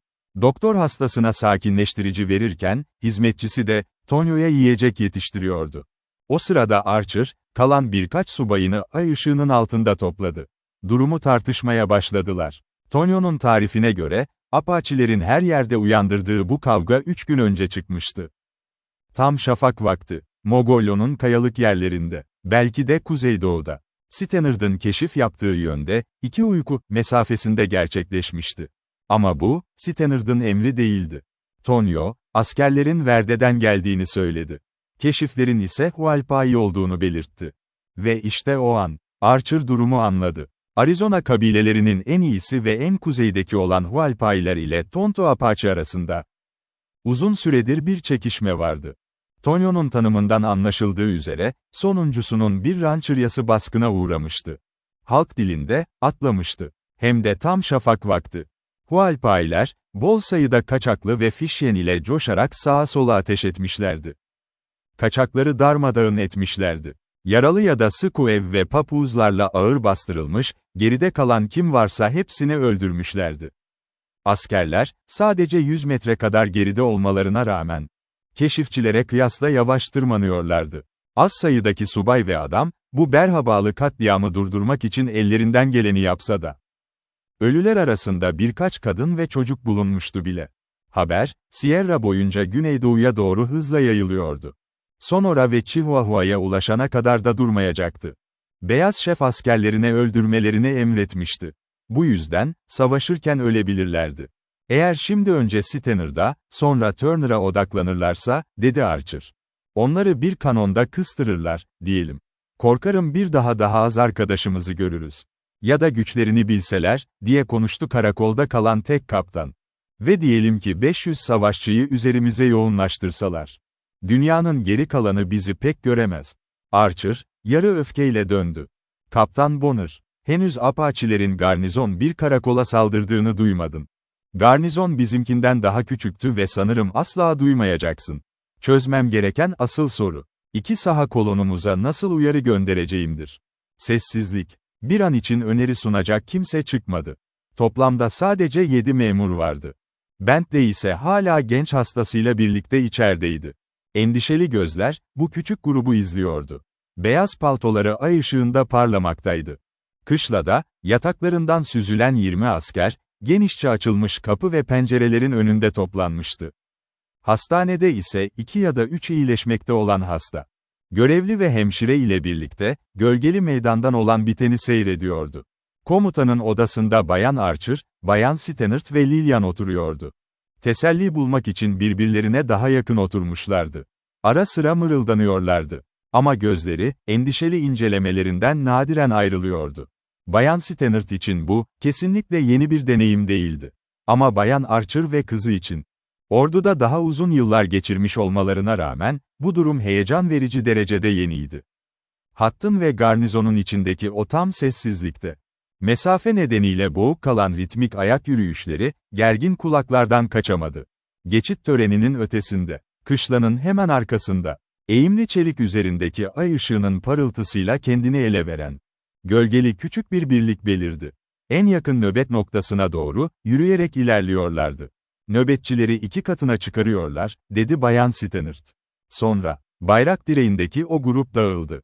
3 subay komutanla birlikte ofise yöneldi. Diğerleri ise bölük odalarına geçti. İçlerinden biri, hızla ve kasıtlı olarak bekleyen 3 kadına doğru gelmeye başladı. Lillian, onun yürüyüşünü ve endamını daha tam seçemeden bile, bunun Villette olduğunu anlamıştı. Bayan Archer ona doğru ayağa kalktı. Şimdiye kadar bildikleri tek şey, Tonio'nun bir tür haber getirdiğiydi. Bunu onlara Doyle söylemişti. Söyleyebildiğinizi söyleyin, dedi sadece. Kızılderili ayaklanmasının o klasik hikayesi, dedi Villette, hafif bir sesle. Bana kılıç verdiklerinden beri her 6 haftada bir duyduğum cinsten bir şey. But korumayı 2 katına çıkardılar. Sadece değiştirdim sanırım. General, Maazatzal'da bir keşif için birkaç süvari istiyor. Bayan Stannard gerçeği daha iyi biliyordu ama sustu. En azından amaç takdire şayandı. Yalan olmasa da, üçü de şimdi ayağa kalkmıştı. Verandanın kenarında duruyorlardı. Bayan Archer'ın nazik, endişeli gözleri, ofisteki gölgelerde kaybolan asker figürünü takip ediyordu. Lillian'ın bakışları ise, önündeki genç askerin yakışıklı hatlarına sabitlenmişti. Tonio haber getirdi, değil mi, diye sordu Bayan Stannard. Tonio, gizemli hareketlerini gizlemek için bir şeyler söylemek zorundaydı. Tonio'nun hikayesi, bildiğimiz kadarıyla tamamen saçmalık olabilir. Bu, Columbia Havzası'nda defalarca ve sıkça duyduğum bir iplikten ibaret. Çoğu Hintli doğuştan yalancıdır. Ve, Tonio'nun şimdi inandırıcı, büyük bir şarkı söylemekle kazanacağı her şey var. Kaybedecek hiçbir şeyi yok. Tonio, halkının zulme uğrayan azizler olduğunu söylüyor. Diğerlerinin ise yalan sözü veren tüm günahkarlar olduğunu. Ve tam o anda, gecenin o derin sessizliğinde, havada bir çığlık yükseldi. Uzak ama belirgin. Uzun süren, acı dolu, kalp kırık bir kadının ağlamasıydı bu. Çocukları için yas tutan ve teselli bulmayı reddeden bir Rachel gibi. Hastane verandasında aniden sandalyelerin sürtünme sesi duyuldu. Loş ışıklı kapıda bir iki gölge kayboldu. "Ah, zavallı Bayan Bennet," diye bağırdı Bayan Archer. "Biraz sonra yanına gideceğim. Gel, Lillian. Bırak seninle geleyim," dedi Bayan Stannard. Genç kalplere ve umutlara her zaman anlayışla yaklaşırdı. Ama Lillian iyi eğitilmiş bir kızdı. 2 eş ve anne, kol kola girip önlerinde yürürken. Diğer ikisi, yani 25 yaşındaki adam ile 18 yaşındaki o genç kız. Yavaş yavaş geride kalıyordu. Yaşlılar, hastane görevlisinin eşini takip ederek binaya girdiler. Gençler ise yavaşça, ay ışığına bakan vadinin kenarına doğru yürüdüler. Parlayan dere, orta uzakta, sığ sularının üzerinde usulca mırıldanıyordu. Lillian'ın beyaz eli, kendisini askerin yanına bu kadar yaklaştıran o güçlü kolun üzerinde duruyordu. İkisi de şimdilik sessizdi. Asker, garip bir şekilde sessiz ve düşünceli görünüyordu. Kız, şimdi onun yanında, yere bakan gözlerle ve çarpan bir kalple yürüyordu. Tıpkı annesini takip edeceği gibi. Genç adam başını eğdi. Neredeyse fısıldayarak şöyle dedi. "Gel, 1 dakika, belki de bu benim son şansımdır." Ve içindeki kız pes etmişti. Hangi kız asla teslim olmazdı ki? Kısa süre sonra genç adam konuşmaya başladı. Şimdi başı eğikti. Gözleri, farkında olmasa da, O tatlı, yere düşmüş yüzün zambak gibi güzelliğini içine çekiyordu. Kız, ona doğru hızlı bir bakış attı. Genç adam söze başlarken, uzun kirpikleri yanağını süpürüyordu. O anda annene tüm gerçeği söyleyemedim, diye başladı adam. Şimdi sana bir şey söylemem lazım. Bu geceye kadar, aksiyon haberlerinden kaçınmanın ne demek olduğunu hiç bilmiyordum. Ama şimdi, biliyorum. Kız, neden, diye duymak istiyordu. Kendi kalbi ona bunu söylüyor olsa bile. Onun ağzından duymak istiyordu. Ama kendi arzusuyla takılıp kalıyordu. Ciddi bir haber mi, diye tereddütle sordu. O kadar ciddi ki, Stannard ya da Turner, ya da her ikisi de büyük bir tehlikede olabilir. Ve onları uyaracak kimse yok. Benden başka. Sen mi? İşte o an endişeli, güzel gözler ortaya çıktı. Evet, kendine başka kimlerin olduğunu sor. İzciler gitmiş. Sanchez geri dönmedi. Karakolda sadece bir düzine asker ve asker atı kaldı. General, Maazatzal'ı keşfetmek için küçük bir grup göndermeli. Tonio'ya ise asla güvenilemez. Harris, neredeyse kendini bu işin içinden tamamen çıkardı. Beni yeterince iyi tanımıyor musun? Gitmem lazım. Kız sadece 18 yaşındaydı. Masum hayatını, o sevgi dolu annesinin dizinin dibinde yaşamıştı. Saatlerce şövalyelik eylemlerini okumuştu. Kahramanları Ivanov ve William Wallace, Bayard ve Philip Sidney. Kara Prens ve Kar Beyazı tüylü Henry gibiydi. 4 gün önce kalbi önce duracak gibi olmuş. Sonra Harris'in ciddi yarasını nasıl aldığını anlattıklarında kız gibi bir hayranlıkla heyecanlanmıştı. Sadece o gün için. Sahnesinin merkezinde o genç asker vardı. Sonra Willett geri döndü. Farklı bir versiyonla. Dinleyen kulaklarına mırıldanacak bambaşka şeylerle gelmişti. Sonra Willett 2, 3, uzun gün boyunca boş vakit geçirmişti. Çiftlikteki o hüzünlü trajedi dışında, tüm karakola adeta bir büyü yapmıştı. Bu büyü, bir kızın ruhunu korkutacak kadar. Güçlü bir kolun gücünü ve korumasını aramaya teşvik edecek kadar etkiliydi. Güneşte yanmış genç bir hizmetçinin kalbini başka ne meşgul edebilirdi ki? Çamur renginde, monoton yaşlı ALM'ye mi? Bir çölü cennete dönüştürecek tek şey, onun güzel, masum, kız gibi göğsünde çoktan çiçek açmıştı. Ve bu belirtileri defalarca fark eden kişi, güzel kuşun kendi eline doğru uçtuğunu iyi biliyordu. Tek gerekli önlem, ani bir şok yaratmamaktı. Kaba bir uyanış getirecek bir söz ya da eylemden kaçınmaktı. Ama kız hala biraz titriyordu. Onun görevden ayrılması gerektiğine, kendisini terk etmesi gerektiğine ve bu kadar tehlikeli bir göreve çıkmaya çalışmasına inanamıyordu. Ne söyleyeceğini bilemiyordu. Ama söylediklerinin, kendisini neredeyse korkuyla soğuttuğunu çok iyi biliyordu. Genç adam onun tereddütünü gördü. Ve tekrar vurdu. Gitmem lazım. Bu gece. Ah, Bay Willett. Ve şimdi, aniden yükselen o küçük yüz, tam da adamın istediği kadar acınası bir haldeydi. Kız, kendisini aniden ele vermesinden utanç duydu. Saf bir çaresizlik ve hayal kırıklığı içindeydi. Onsuz geçecek uzun günlerin neye benzeyeceğini, eğer bir daha geri dönmezse hayatın nasıl olacağını aniden fark etmişti. Tüm gururuyla, gücüyle ve bakire çekingenliğiyle boğazına yükselen hıçkırıkları, gözlerine dolan yaşları bastırmak için çok mücadele ediyordu. Ama adam, ikisinin de takdirini alacaktı. Ve yine mırıldandı. Lillian, küçük kız, neden gitmeye dayanamadığımı bilmiyor musun? Henüz nedenini anlamadın mı? Ve sonra, baştan ayağa titreyerek yüzünü ellerinin üzerine eğdi kız. Willett'in kolları anında etrafına dolandı. Küçük bir mücadeleden sonra, kız, bir anda hıçkırarak adamın kalbinin üzerine yerleşiverdi. Yolda yavaşça ilerleyen nöbetçiyi bile görmedi.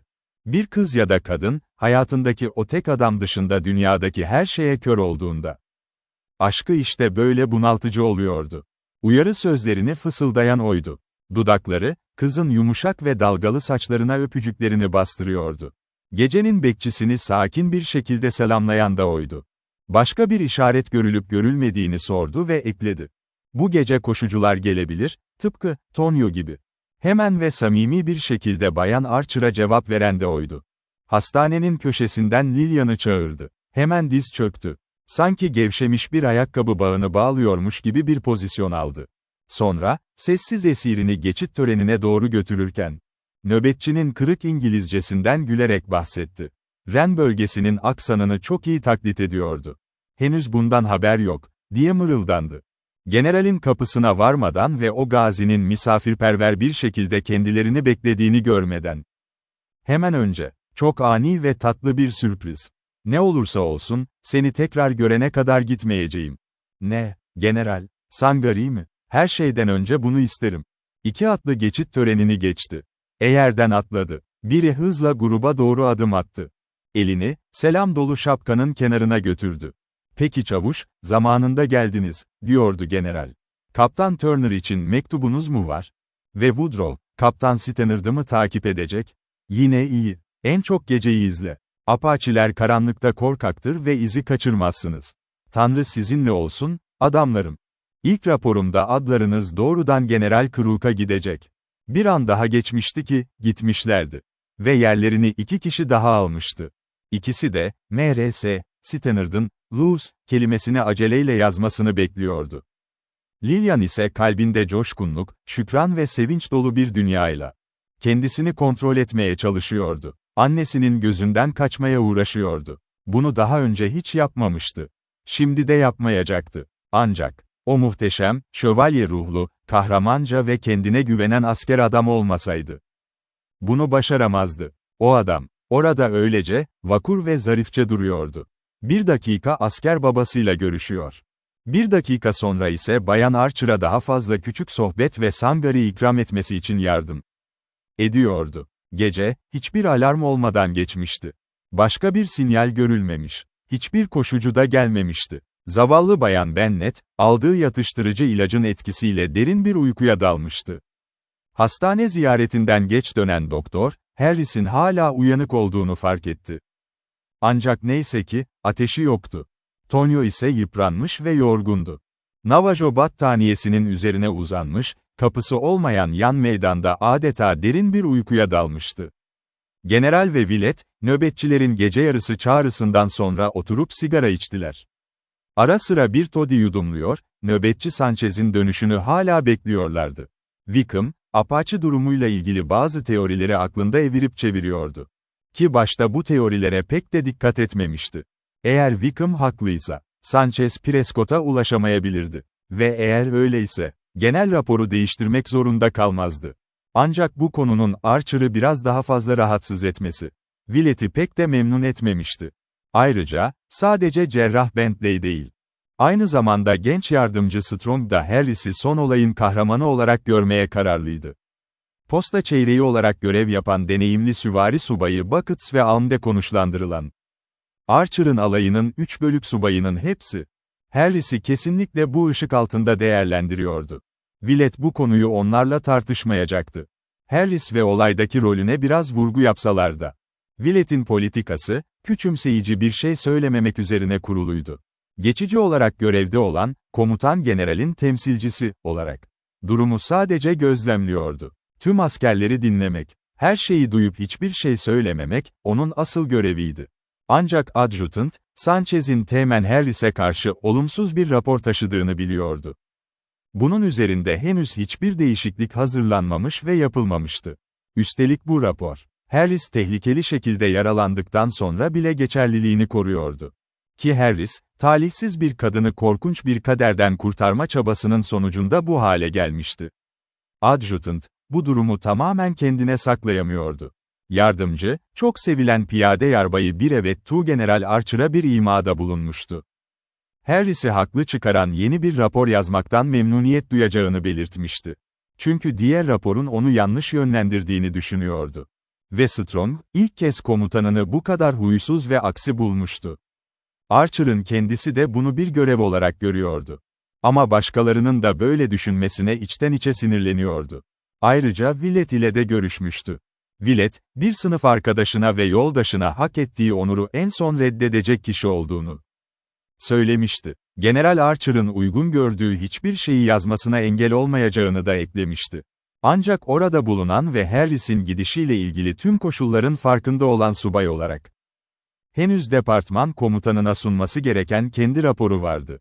Açıkçası general, dedi yavaşça. Bildiklerimi söylemek istemiyorum. Ancak buna zorunlu kalabilirsiniz. Ve raporunuzu değiştirmeniz, bunu gerektirebilir. Bu konuşma, Tonio'nun gelmesinden önceki gece yaşanmıştı. Ve şimdi, Gece yarısı sessizliğinde, ikisi verandada sigara içerken. Lillian küçük beyaz odasında uzanmış, sessiz bir coşkuyla bekliyordu. Tatlı bir huzursuzlukla, duyularını büyüleyen o derin sesin mırıltısını dinliyordu.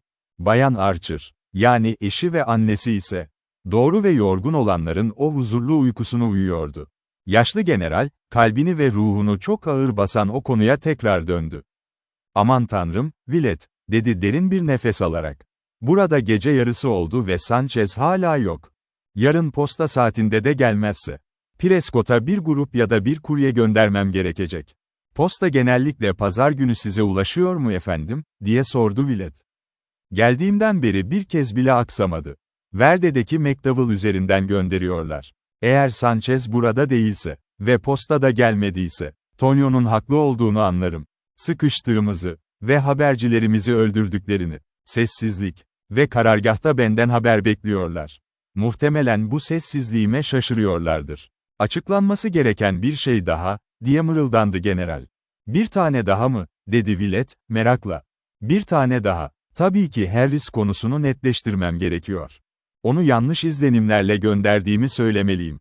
İlk başta otoritemi görmezden geldiğini düşünmüştüm ama bu haksızlıktı. Ne kadar çok düşünürsem, kendimi o kadar çok suçluyorum." "O zaman, beni nasıl suçluyorsunuz?" Hayır, şüphesiz onun sizi ve otoritenizi görmezden geldiğini düşünüyorsunuz. Ama kabul ediyorum ki, onun üzerinde komutayı devralmak gibi bir niyetim yoktu. İkiniz de gençsiniz ve belki benden daha keskin yargılara sahipsiniz. Ancak ben insan yargısının hatalılığını bilmeyi öğrendim. General iç çekti. Ben de bundan çok acı çektim. Ve şimdi Harris'in ne yapılması gerektiğini tam olarak bildiğini ve bunu yaptığını fark ediyorum.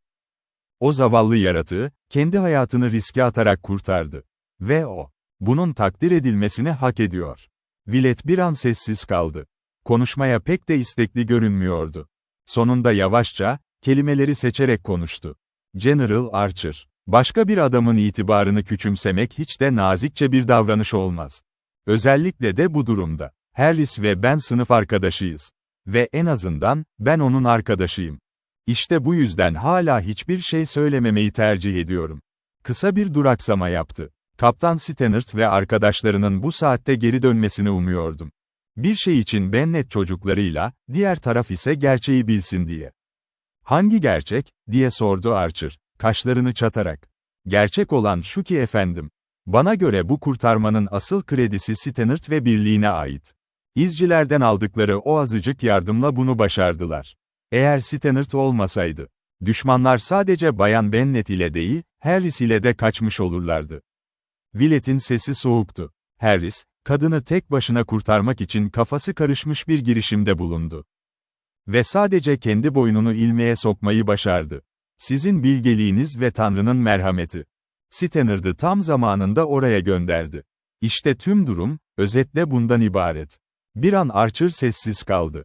Kim bilgeliğinin övgüsünü duymaktan hoşlanmazdı ki? Özellikle de kendinden şüphe etmeye meyilli olduğu bir anda. "Ama doktor bana dedi ki," diye araya girdi Archer. "Harris, Stannard görünmeden önce Kızılderilileri kaçırmış. O ve birkaç keşifçisi tek başına saldırmış. Onları yenip sürmüşler. Keşifçiler düşmanı kovalarken kendileri düşman sanılmış. Ve Stannard'ın adamları tarafından uzak mesafeden üzerlerine ateş açılmış." "Evet," dedi Willett, sakin ve düşünceli bir tavırla. "Harris'in anlatmasını beklemem gereken hikaye tam da buydu." Ve kalbi ağrıyan, tatmin olmaktan çok uzak olan general, bir gece içkisi önerdi. Willett hemen onu yalnız bıraktı. Ancak sonradan anlaşıldığı gibi, adjutantın odasına, yani yatağına gitmemişti. Ertesi gün geç saatlerdi. Bir sonraki hamle, Archer ailesine oldukça yakındı. Pazar sabahı gelmişti. Bir New England köyünde yaşanabilecek en huzurlu, en sakin sabahtı bu. Ve pazar öğleni, sıcak ve sessizdi. Erken gün doğuşundan saatler öncesinden beri. Endişeli gözler eski McDowell patikasını tarayıp durmuştu. Burası, Maazatzal'ın eteklerinde kaybolmadan önce kilometrelerce öteden görülebiliyordu. Ama hevesli izleyicilere, havada uçuşan bir toz kokusu bile ödül olarak dönmemişti. Archer'ın dürbünü, verandanın güneybeti sütununda asılı duruyordu. Diğeri ise, eski kütük hastanenin kuzey verandasında sallanmaktaydı. Ölü adamın kanonuna giden yol, derenin batı kıyısından kıvrılarak ilerliyor. Bazı yerlerde kestirme yapmak için nehri geçiyordu. Sanchez'in gelmesi gereken yolda neredeyse diğeri kadar yakından, dikkatle izleniyordu. Öğle yemeği saatine kadar, sınırların dışına taşan hiçbir hareket görülmemiş ya da duyulmamıştı. Lillian Archer'ın önceki geceki kahramanlığından ise geriye hiçbir iz kalmamıştı. Böyle endişeli zamanlarda, erkekler bir araya gelir ve notları karşılaştırırdı. Gece boyunca muhafızlar güçlendirilmişti. Nöbetçiler, ay ışığının altında uzun süre oturup alçak sesle sohbet ediyorlardı. Günün görevli subayı, saat 2 civarında devriye gezerken, dükkanda ışıkların hala yandığını fark etti. Oraya doğru yürürken, ortak odada bir oyun oynandığını gördü. Dago, 3 ya da 4 çalışan ve paketleyiciyle birlikte, dar bir odada acılarından teselli arıyordu. Subaylar odasında ise durum farklıydı. Sadece tek bir subay hazır bulunuyor ve oyuna katılıyordu. Kaptan Bonner'ın şaşkınlığına rağmen, yardımcı teğmen Willett, tüccar Bill Crane'nin kayınbiraderi ve ortağı, bir de muhasebeci Bay Watts ile aynı masada oturuyordu. Bay Case, iyi eğitimli ancak zayıf bir karaktere sahip bir adamdı. Söylentilere göre, başka hiçbir pozisyonda 6 aydan uzun süre görev yapamıyordu. Burada ise, Crane'nin de itiraf ettiği gibi, 4 haftanın 3'ünde işe yarayacak kadar enerjisi olmuyordu. Ve işleri yürütebildiği sürece, istediği zaman kendini alkole verebiliyordu. O bir memur ve centilmendi. Çevresindekiler, şu an sarhoş olsa bile onun öyle davrandığını söylüyordu. Subaylar ona büyük bir saygı gösteriyor. Ancak kendileri içki içmiyordu. Willett, adamın geçmişinden haberdar olmadan tam tersi bir tutum sergiliyordu. Ve Bay Case'in aylık içki nöbeti, görünüşe göre 4 gün önceden başlamıştı. Ayrıca Bay Case, adeta başka bir güçten ilham almış gibiydi. Çünkü her zamankinden farklı olarak, göze batmayan ama garip, ateşli bir dürtüyle Willett'e karşı mücadele ediyordu. Oyundaki diğer herkesi neredeyse tamamen görmezden gelmeye kapılmıştı. 5. oyuncu ise, Crane'nin tanıdığı ve muhtemelen kefil olduğu, orada mahsur kalmış bir arayıcıydı. Bonner içeri girdiğinde, şans tamamen Willett'in lehine dönmüştü. Çünkü önündeki masa fişlerle doluydu ve 5 adamdan 4'ü büyük bir heyecan içindeydi. Bonner, kumarhane oyunları ve cribbage kadar güçlü oyunları nadiren oynardı. Ayrıca genellikle gece gündüz tek bir saatini bile kart odasında boşa harcamazdı. Ancak bu gece tamamen uyanıktı. Ve onu biraz gergin eden bazı şeyler görmüştü. Her nöbet noktasını tek tek ziyaret etmiş. Adamlarını uyanık ve tetikte bulmuştu. Tonio'nun sözleri zaten muhafızlara iletilmişti. Kendini koruma içgüdüsü, herkesin fazlasıyla dikkatli olmasını sağlamıştı. Bonner, odasının yan verandasına adım attığında, büyük toprak testinin iplerle asılı durduğu yerde, Tonio'nun doktorun odasının yan kapısında derin bir uykuda yattığını fark etti. Ve Bonner, bu sessiz, yalnız Çöloğlu'nun, içeride yaralı yatan genç askere olan sarsılmaz bağlılığını düşündü. Bonner onu bulduğu gibi bıraktı. Tonio yerinden bile kıpırdamamıştı. Sadece 20 dakika sonra, Kuzey cephedeki 2 nöbetçiyi incelemesini bitirip subayların odasının arkasındaki kıyıdan aşağı indiğinde, 5 numaralı nöbetçiyi buldu. Bu adam bir iç savaş gazisiydi. Ve bu yüzden kolay kolay heyecanlanacak biri değildi. Ancak tüfeği, hazır halde, uçurumun kenarında diz çökmüş. Dere yatağındaki bir söğüt yığınına sabit bir şekilde bakıyordu.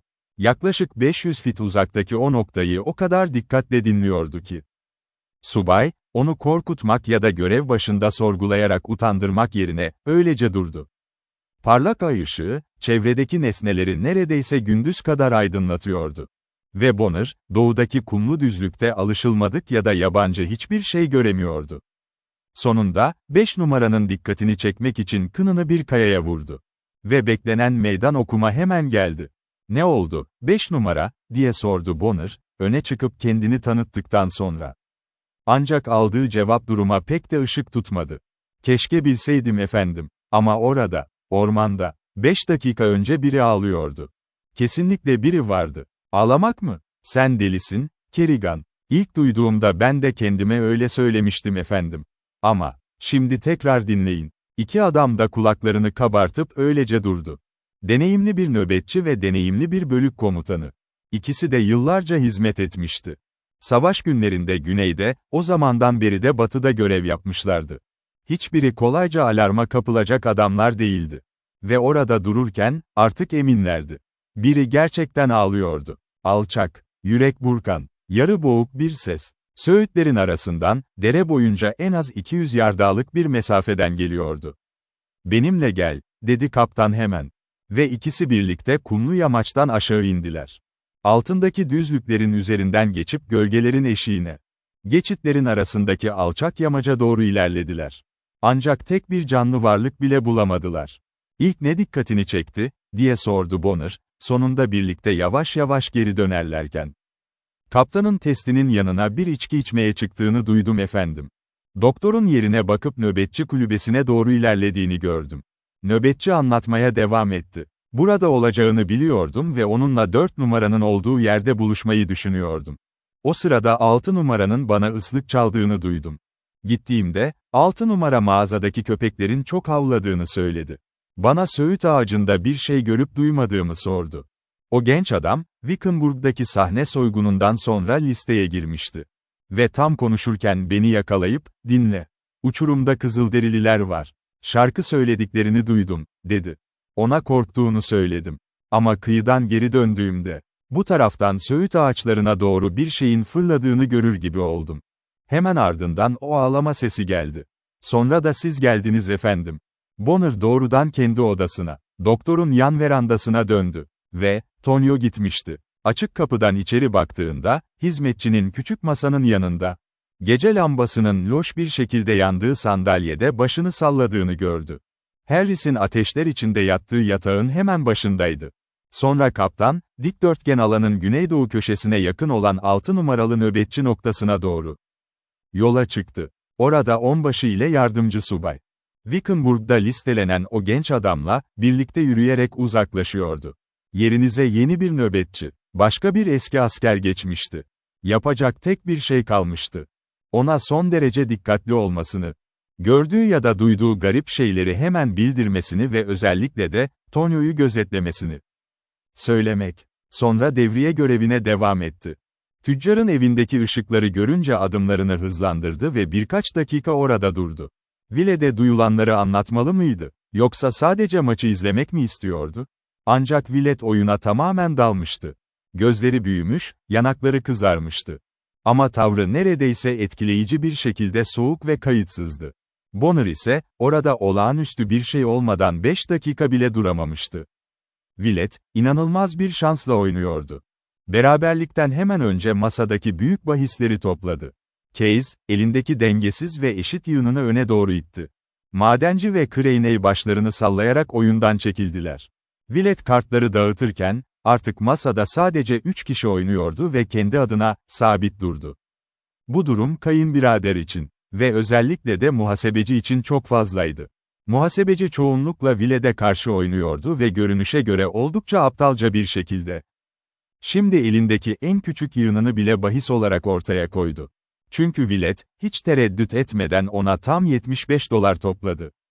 Bu, küçük maaşlı bir katibi tamamen saf dışı bırakmak için hesaplanmış bir hamleydi. Ne cömert, ne de bir centilmene yakışacak bir oyundu. Ayrıca bu, Alm'de şimdiye kadar görülen en yüksek bahisli oyundu. Buradaki erkekler sadece orta düzeyde gelire sahipti. Craney bile endişeli görünüyordu. Watts ve arayıcı subay, kendi aralarında fısıldaşarak bir itiraz alışverişinde bulundular. Sonra, Case'in iç cebinden düz bir cüzdan çıkarıp masaya fırlatmasıyla herkes buz kesti. Sadece şöyle dedi: "Görüyorsun, ve seni artırıyorum." Şimdi odada duyulabilir bir uyarı mırıltısı yükselmişti. Watts araya girmek istiyormuş gibi göründü ama Case hemen onu tersledi. "Onu, cenaze masraflarım için saklamıştım," dedi inatçı bir sesle. "Ama bu el için, içindekinin 2 katına geri veriyorum." Craney cüzdanı kaldırdı, hafifçe salladı. Ve 3 tane $50'lık banknot masanın üzerine saçıldı. Villet, konuşmadan önce bir an durdu. Ve Case'e kararlı bir şekilde baktı. "Bu, bir beyefendi oyunu için biraz fazla yüksek değil mi?" dedi, sesi buz gibiydi. 2 yıl önce Vancouver'da da öyle demiştiler. O genç bankacının oğlunu blöfle alt ettiğinde. Villet sandalyesinden yarıya kadar kalktı. "Yüzünü daha önce bir yerde gördüğümü sanmıştım," dedi sertçe. Bilmek istediğim tek şey, dedi muhasebeci anında. Rütbe ve makama duyulan tüm o saygı, tonundan ve tavrından tamamen kaybolmuştu. Şimdi bu artırımı görüyor musun, görmüyor musun? Sessizlik. Bir anlık derin bir sessizlik oldu. O an odadaki kimse nefes bile alamıyor gibiydi. Sonra, yavaşça konuştu Willett. Hayır, bu el, buna değmez. Bunun üzerine, battaniyeyle kaplı masadaki tüm kazançlar süpürülürken, odada utanç dolu bir sessizlik hakim oldu. Ardından arayıcıdan neşeli bir kahkaha yükseldi. Case, sanki hiç umursamıyormuş gibi, kartlarını yüzü yukarı gelecek şekilde masaya fırlattı. Ve elinde tek bir çift bile yoktu. "İçecekler benden, evet," dedi alaycı bir gülüşle. Ama şaka teğmenin üzerinde kaldı. Annak Bonner 5 dakika sonra oradan ayrıldığında ve oyun tekrar başladığında, odada artık hiçbir neşe kalmamıştı. Güneşin doğuya doğru yükseldiği bu bulutsuz Şabat sabahı boyunca da hiçbir neşe olmayacaktı. Gelen gün ışığı, dükkandaki o soluk gece lambalarını ve masadaki uykusuz, bulanık gözleri utandırıyordu. Bonner, onları sabah içtimasından 1 saat sonra bile hala orada, masanın başında buldu. Ve nihayet, Willett'in omzuna elini koymaya cesaret etti. "Seninle 1 dakika konuşabilir miyim?" dedi fısıldayarak. Willett kararsız bir adımla ayağa kalktı. Ancak uğradığı talih değişikliğine rağmen, sarsılmaz bir onurla dik duruyordu. Bu saate kadar, daha önce kazandığı her şeyi, hatta çok daha fazlasını ağır bir şekilde kaybetmişti. Bonner, dostça bir tonla eğildi. "Bu işten artık sıyrılmanın ve birkaç saat uyumanın akıllıca olacağını önerdiğim için beni affeder misin Teğmen?" Sesi ciddiydi. General çoktan kalktı ve oldukça endişeli. Üstelik, Tonio da gitti.